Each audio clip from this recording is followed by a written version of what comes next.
While on our third trip to South Africa, we visited Love Lions Alive Sanctuary, where we held the inauguration for the Lou Foundation Lion Lagoon enclosure. We spent the week volunteering at Andy's Lion Sanctuary, doing anything from rescuing and looking after a lion cub to helping put out a bushfire.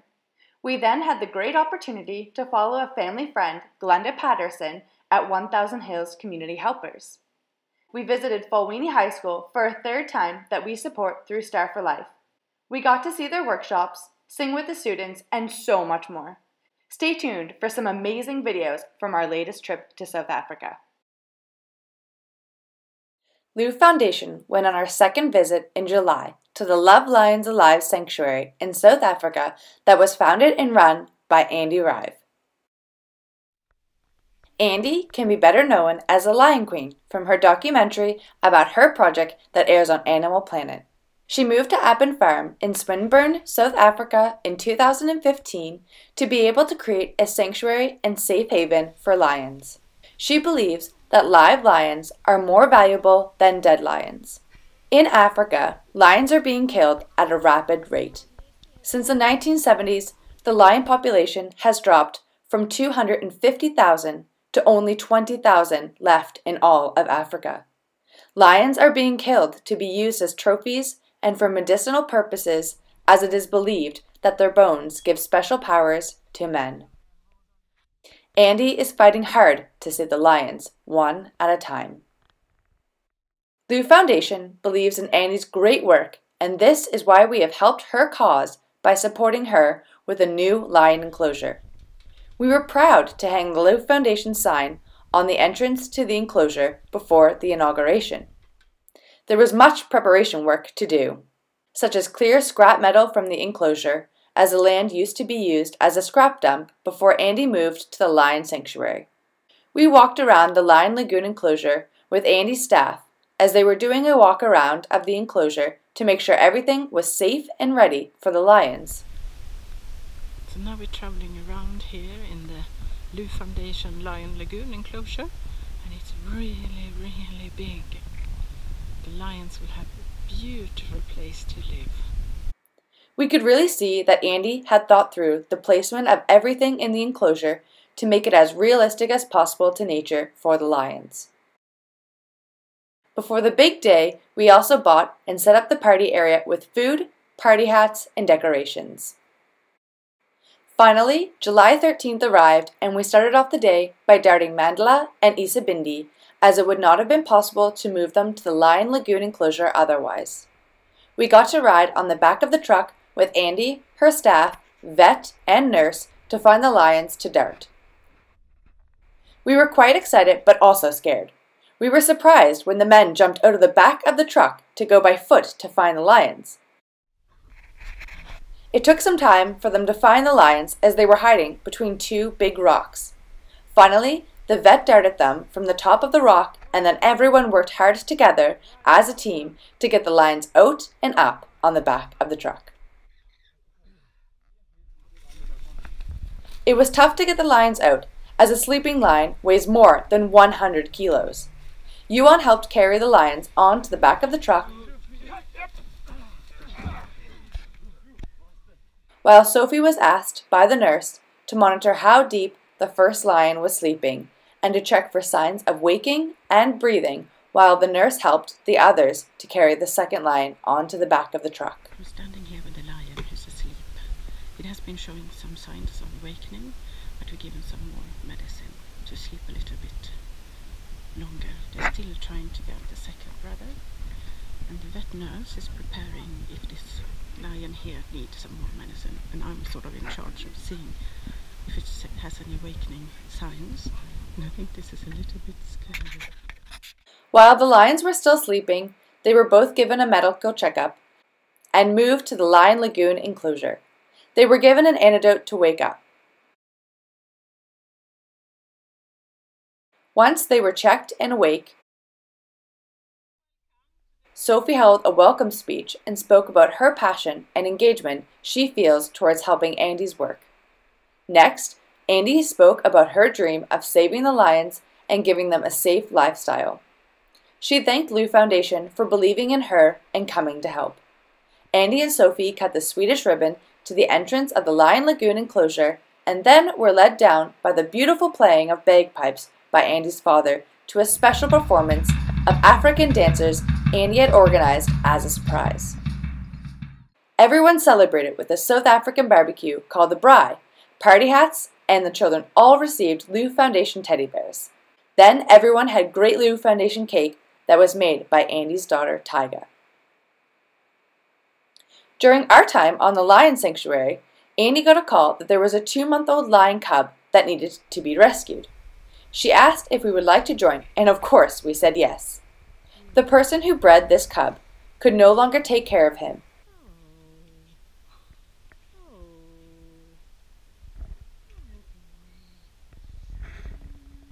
When Andy got the cub, he was a little tired as they had given him some calming medicine since he previously traveled for 3 hours in a wooden box.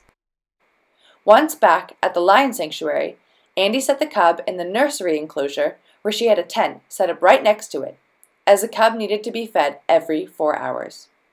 Sophie suggested the name Carl after the Swedish king, which Andy liked and agreed to keep the name. It felt like we gained a new baby because we grew very attached to Carl. We helped Andy take care of him and got to see her in her element of raising this cub by hand. Here she is, swinging Carl back and forth to get him to burp, as a mother lion would swing her cubs by the scruff of their neck in the wild. We wanted to help Carl as much as possible, so we were happy to help cover the vet expenses for Carl to get a medical checkup during the inauguration. After playing with Carl for a while, we realized he would need some toys to play with rather than our hands. We went to the store and bought the best quality soccer ball we could find for him. Yuan had a blast playing football with Carl. He was a bit hesitant at first, but then got more comfortable.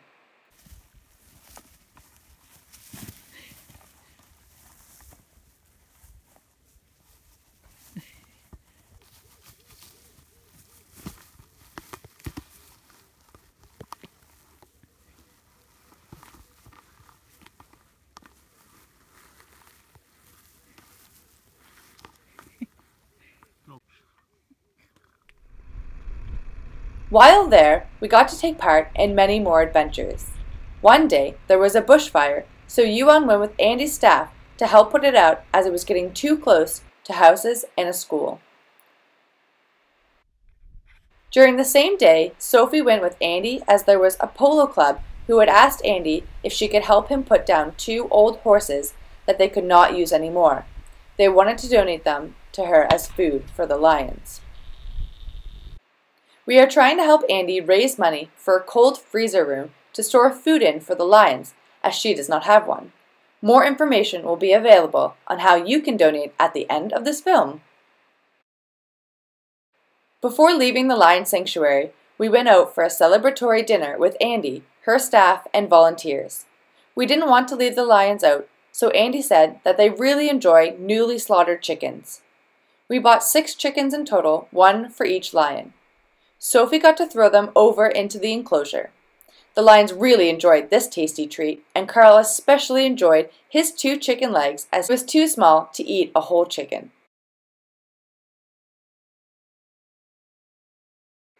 Here is Mela, who is 1.5 years old, enjoying her chicken.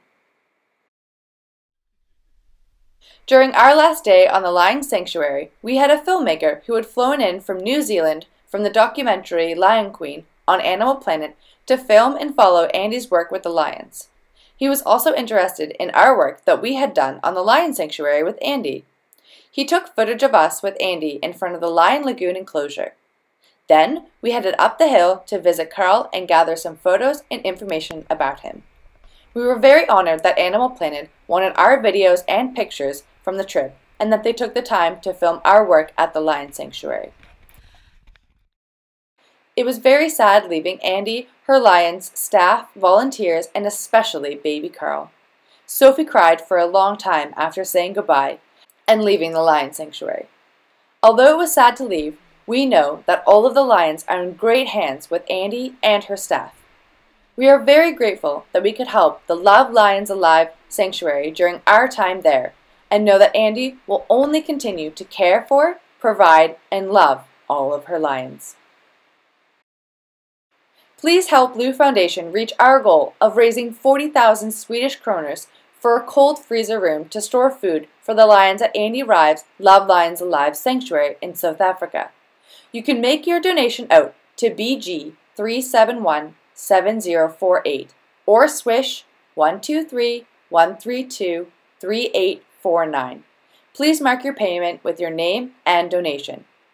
Please contact Lu Foundation if you would like to make an international donation. You can reach us at sophie@nordfastinvest.se or by telephone. Thank you in advance for your help in saving the lives of lions. During Lu Foundation's third trip to South Africa, we got the opportunity to visit Ekhaya Lothando, which means Home of Love. It's run by the 1,000 Community Helpers that was founded by Don Lepin in 1989. What first started out as a small community feeding program has now turned into something so much bigger.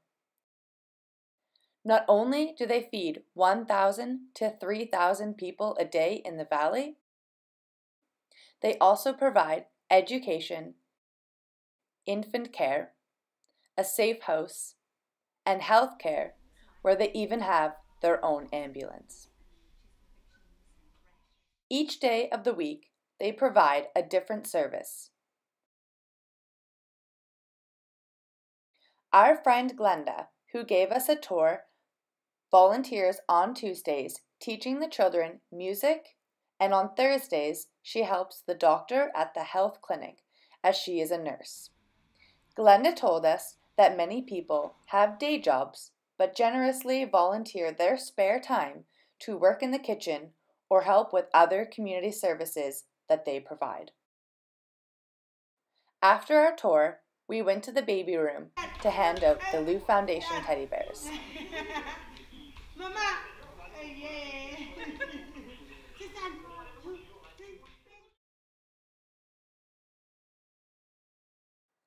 Since it was Nelson Mandela Day, we were treated to a special performance by the children.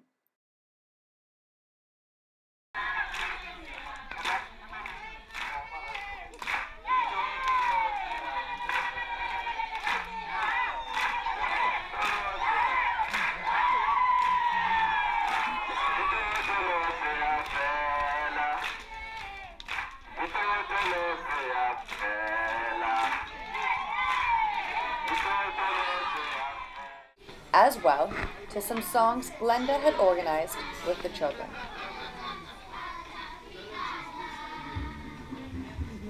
All of the singing and dancing, we handed out more teddy bears, books donated by Partex UK, and toys for all of the children.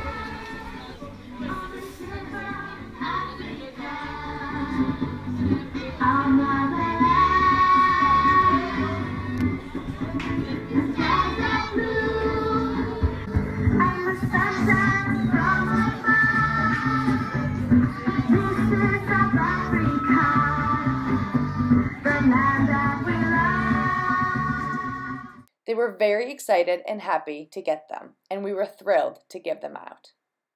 We had a fantastic time at Home of Love with all of the children. We would like to extend a warm thank you to Glenda for showing us around and for allowing us to see firsthand all of the wonderful work she does for the community.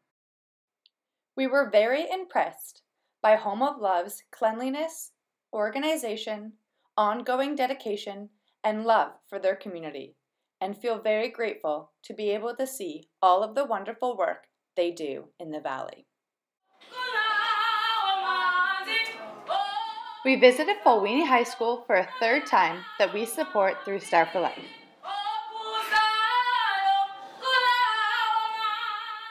We went together with Tandiva Mazabuku, who lives and works in South Africa as a Star for Life music director.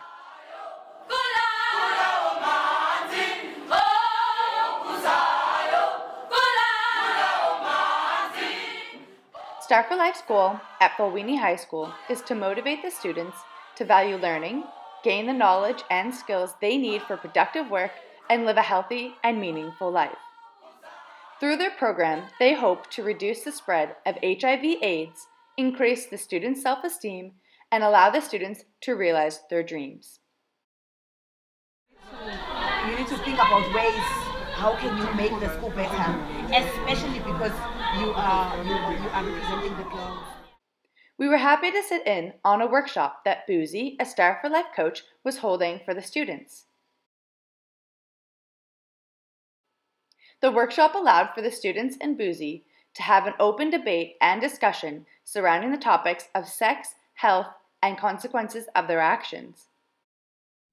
Love and sex go together. You can't say one without the other. Love and sex go together. You can't have one without the other. True or false? It is important that a girl shows fertility by having a child. So, kubalulekile izintombazane nje ziyakhona ukuba nengane. Ziyakhona ukukhulelwa. Do you agree with this?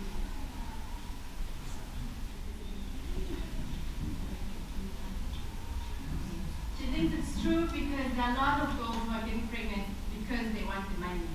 Does everyone agree? Agree or girls are getting pregnant because they want the child support grant? We have agree. You disagree. Who disagrees? Yes. Why? We found it very interesting to sit in on this workshop and see what the teenagers had to say. We were especially glad to see the workshops continue at the school, as Star for Life has had setbacks with their program due to riots from the upcoming election. However, Star for Life plans to speed up the process after the elections in August. It was so great to walk around the school and see so many happy faces, as the school is still trying to get through the recent tragedy of a student that was killed by another student at the school. Star for Life has been very active in providing students and teachers with grief counseling and support. At the end of the day, we were treated to a special performance by Fulwini's music class. They sang many different South African songs.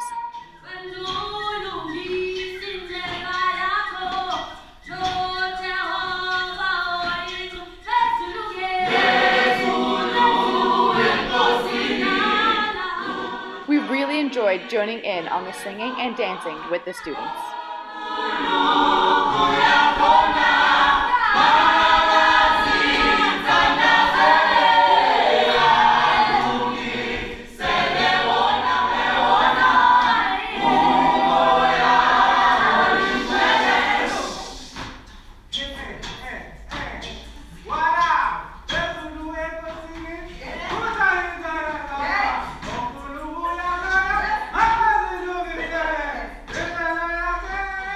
They sang many different South African songs, such as Shosholoza, which sounded amazing.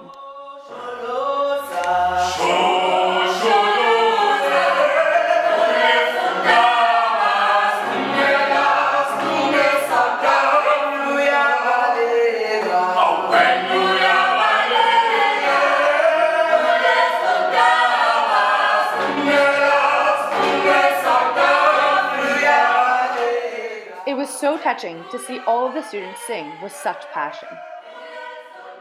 We felt honored for the performance and hope that Star for Life keeps up their great work at Fulwini High School.